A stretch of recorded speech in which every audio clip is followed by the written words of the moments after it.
चाहूंगा कि आखिर में बुलडोजर सामान्य लोगों के ऊपर चलेगा। बुलडोजर जो है माइनॉरिटी के लोग हो गया, माइनॉरिटी के लोग हो गए, उनके तबके के लोगों को छांट छांट करके जो है वो उनकी हत्या करवा रहे हैं, एक तरह से हाथ निकाल रही है। बाबा की पुलिस निर्दोष किसी को उठाती है पैर में। देखिए गाजीपुर में साथियों, मैं बंसराज और आप देख रहे हैं व्यक्ति भारत। मैं आज गाजीपुर में हूं और गाजीपुर एक ऐसे संगठन के राष्ट्रीय अध्यक्ष के साथ हूं जो उनकी कलम चलती है तो बाबा नहीं, दिल्ली के बाबा भी हिल जाते हैं। आप कहिएगा कि बाबा को हिलाने की बात कर रहे हैं।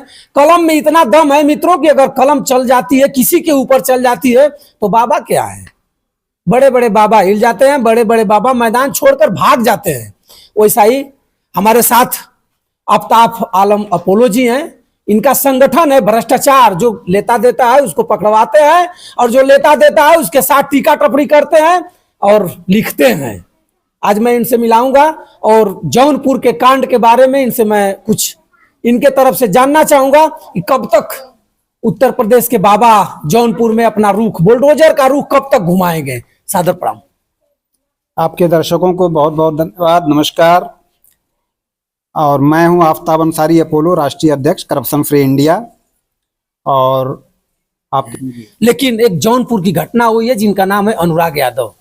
अनुराग यादव, उनकी गर्दन धड़ से उड़ा दी जाती है। आज उनके परिवार में देव दीपावली और गुरु नानक जयंती नहीं मनेगी। उनके लिए क्या कहिएगा आप? सबसे पहले तो मैं अनुराग यादव के लिए, उनके परिवार के लिए शोक संवेदना व्यक्त करता हूं और ईश्वर से प्रार्थना करता हूं कि मृतक आत्मा को शांति दें। और उसके बाद जो है अनुराग यादव की जो दर्दनाक घटना हुई, वह ताइक्वांडो खिलाड़ी, कई एक मेडल भी वो प्राप्त कर चुके थे और 5 बहनों का इकलौता भाई, जिसको उन्हीं के परिवार और पटीदारों ने तलवार से उनके गर्दन को अलग कर दिया। यह बहुत ही दुस्साहसिक घटना थी। लेकिन यह दुस्साहस कहां से पैदा हुआ? जिसने इस घटना को अंजाम दिया, उस घटना को अंजाम देने वाले का एक भाई जो एसआई था, और उसके बाद जो है एक भाई जो है वह पुलिस के साथ बैठना उठना उसका होता था, जिसके वजह से वह कानून को अपने हाथ में लेकर के और एक नौजवान युवा जो भारतवर्ष को बहुत कुछ देने वाला था खेल के क्षेत्र में, उसको असामयिक जो है मृत्यु के गाल में समाप्त दिया जो है। और उसकी 5 बहनें जो है अनाथ हो गई, जिसको जो है वो भाई जो है कलाई पे राखी भी नहीं बांध सकता था। और वहाँ का सबसे बड़ा जो प्रशासन, जौनपुर का जो पुलिस अधीक्षक हों, चाहे वहाँ के डीएम रहे हों, अनुराग यादव के मामले में जो उन्होंने कथित कार्यवाही किया है उसका मैं निंदा भी करता हूं। और उस निंदा के साथ उनको मैं यह कहना चाहूंगा कि आखिर में बुलडोजर सामान्य लोगों के ऊपर चलेगा? बुलडोजर जो है माइनॉरिटी के लोगों पे चलेगा? बुलडोजर बाबा का जो है कि केवल यादव के लोगों पे चलेगा? बुलडोजर अगर चलना है तो जो भी गलत काम कर रहा है, जो भी अपराधी जो है कि है, उनके ऊपर बुलडोजर चले। अगर अनुराग यादव को असमय अगर मृत्यु के गाल में जो है पहुंचाया गया है, असमय उसकी हत्या की गई है, तो निश्चित रूप से अब तक वहां पे बुलडोजर चल जाना चाहिए। और वहां के जो ग्राम प्रधान है, वर्तमान में वो कहते थे कि हमने कई बार नोटिस कराया, कई बार हमने ये चीज किया, लेकिन इससे पहले उनको जो है कि जानना चाहिए था कि अगर ये अवैध अतिक्रमण है, अवैध चीजें जो है कि है, तो उसको लिखा पढ़ी करके और उसको जो है अतिक्रमण मुक्त जो है कि कराना चाहिए था। लेकिन प्रधान भी कहीं ना कहीं जो है मौका जब आया है तो अपने को सही साबित करने के लिए वो लोगों के साथ सिंपैथी में खड़े हो गए, लेकिन जो उनका दायित्व था उस दायित्व का निर्वहन जो है वहां के प्रधान ने नहीं किया। सर जी, प्रधान और उस गांव के लोग बता रहे हैं कि भैया जब एक गांव में थे लोग, ललिता यादव, रमेश यादव, राजेश यादव दरोगा था, ललिता यादव वहीं का रहने वाला था। अरे ललिता यादव रिटायरमेंट कोलफील्ड से था और रमेश यादव जो था वो घर पर रहता था। ललिता यादव को दोनों बेटा हैं जी। और गांव वाले बता रहे थे, प्रधान भी बता रहा था कि भैया जब तक इस गांव में ये था तब तक इसके सामने कोई खड़ा होने की किसी की औकात नहीं थी जी। और घर में उनके ग्रेनाइट मिलती है, 5-5, 6-6 तलवार मिलती है, पिस्टल मिलती है। एसपी साहब जाते हैं, दरवाजा को खुलवाते हैं और कहते भी हैं, ए लाओ पिस्टल जी। पिस्टल लेकर के एसपी और डीआईजी घर में जाते हैं, रंगे हाथ पकड़ते हैं। उसके बाद दूसरे दिन एसपी साहब दिखा देते हैं कि वो लखनऊ से आ रहा था और कहीं उसको चौरमुहानी पर गिरफ्तार किया गया है। ये क्या है शासन प्रशासन? बाबा की पुलिस क्या कर रही है?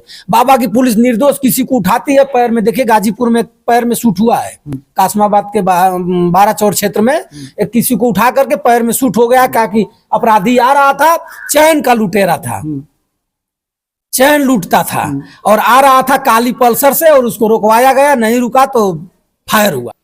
यहाँ की जो पुलिस व्यवस्था है और हमारा संविधान में बहुत कमियां जो है कि हैं, रह गई हैं। और उस संविधान के तहत यह है कि सबसे बड़ा जो राज्य में शांति व्यवस्था का मामला है वो राज्य के अधीन आता है। और राज्य के अधीन जो आता है तो इसमें सबसे बड़ा मुद्दा यह है कि चाहे वह किसी की भी सरकार रही हो, आप मीडिया बंधु हैं, हम लोग एक सामाजिक संगठन के लोग हैं, हमको किसी से न काहू से दोस्ती ना काहू से बैर। जहां गलत होगा वहां निश्चित रूप से हम लोग आवाज उठाएंगे। और यह चाहे वो समाजवादी पार्टी की सरकार रही हो, बहुजन समाज पार्टी की सरकार रही हो, वर्तमान भारतीय जनता पार्टी की सरकार है, सभी अपने अपने हिसाब से पुलिस डिपार्टमेंट में अधिकारी और कर्मचारियों की नियुक्ति करते हैं। सबसे बड़ी कमी यही है कि आज के डेट में अगर भारतीय जनता पार्टी की सरकार है तो थाने में जाएंगे तो सबसे ज्यादा आपको जो है कि सामान्य तबके के लोग मिलेंगे, ठाकुर और ब्राह्मण मिलेंगे, भूमिहार मिलेंगे। अब स्थिति है कि जहां नियुक्ति होती है तो वहां यादव भी जाता है, मुसलमान भी जाता है, हरिजन भी जाता है, तमाम लोग जाते हैं। तो जाने के बाद जो है कि अगर थाना 27 अगर गाजीपुर में है तो कम से कम सभी लोगों को बराबरी के हिसाब से जो है उनको अधिकार मिलना चाहिए। अगर माइनॉरिटी है तो माइनॉरिटी को भी जो उनका प्रतिशत है उसके आधार पर रखिए, यादव है उनको रखिए। ट्रेनिंग में यह नहीं बताया जाता है कि आपको शांति व्यवस्था कैसे कायम रखना है, शांति कैसे खंडित होती है तो आप क्या करेंगे। यहाँ सबसे बड़ा मुद्दा तो यह है कि उनके दिमाग में है कि एक मुसलमान को बैठा दिया जाएगा तो वह मुसलमान जो है अपने लोगों को देखेगा, यादव को बैठा दिया जाएगा तो यादव अपने लोगों को देखेगा। और भारतीय जनता पार्टी के लोगों का यह है कि मुसलमान और यादव को काटना है, उनको राजनीति से दूर करना है। उनके नौजवान आगे बढ़ रहे हैं तो उनको जो है कि कहीं ना कहीं जो है कि जेल के शिकंजों में डाल करके उनके लाइफ को खराब करना है। इसके वजह से जो है अपने ही जाति बिरादरी के लोगों को जो है वो थाने और चौकियों पे और पूरे जिले को जो है कि वो बंटवारा कर रहे हैं, जिसके वजह से आज स्थिति यह हो गई है कि पूरा अपराध जगत में जो है तमाम अपराधी जो है आज खुलेआम घूम रहे हैं। और जो बड़े अपराधी और जिससे उनको डर है, यादव हो गया, माइनॉरिटी के लोग हो गए, उनके तबके के लोगों को छांट छांट करके जो है वो उनकी हत्या करवा रहे हैं, एक तरह से हाफ इनकाउंटर करा रहे हैं। लेकिन सर जी, अनुराग यादव के विरोधियों का जो अपराध किए थे अनुराग यादव के साथ, उनका ना इनकाउंटर हुआ, ना पैर में लगा, ना सीने पर लगा, ना कनपट्टी पर लगा। क्या प्रशासन इसमें मिलजुल करके लेन देन करके रफा दफा करना चाह रही है कि फिर? कारण यह है कि पुलिस डिपार्टमेंट जो है यह सबसे बड़ा, जैसे आपको मैं बता दूं, अगर मुख्यमंत्री को अगर शादियाबाद में आना होगा तो शादियाबाद का थानेदार जब तक जो है कि वो नहीं चाहेगा, वह लाख मुख्यमंत्री हो नहीं यहाँ पे आ सकते हैं। डीएम से परमिशन के बाद भी डीएम चाहेगा, लेकिन स्थानीय पुलिस अगर चाहेगी तभी आएगा, क्योंकि उसका इतना बड़ा रोल है। तो थानेदार, उससे बड़े आपके सीओ हैं, उसके बाद एसपी हैं, उसके बाद डीआईजी हैं, आईजी हैं, तमाम रैंक बने हुए हैं। बावजूद स्थिति है कि मुख्यमंत्री यहाँ तभी आएगा जब दरोगा यहाँ चाहेगा। अब वहां यह है कि एसआई था उनका भाई, पुलिस डिपार्टमेंट में था। स्थानीय जो भी पुलिस डिपार्टमेंट का वहां का जो दरोगा था, इतना मिला मिलाया जो है कि था कि अब वो जानता है कि अगर इस मुद्दे को हम इस तरीके से ले लेंगे तो पता ही चलेगा कि किरकिरी जो है कि बन जाएगी। इस मामले को इस तरीके से पोस्टपोन कर दिया जाए कि ये कुछ दिनों के बाद अपने आप जो है कि दब जाएगा। और उस परिवार में अनुराग यादव के 5 बहनें हैं, वो बेचारी कितना अकेले लड़ाई लड़ पाएंगी। अभी तो सिंपैथी चल रहा है, तमाम विधायक आ रहे हैं, तमाम सांसद आ रहे हैं, तमाम स्थानीय नेता जो है कि हैं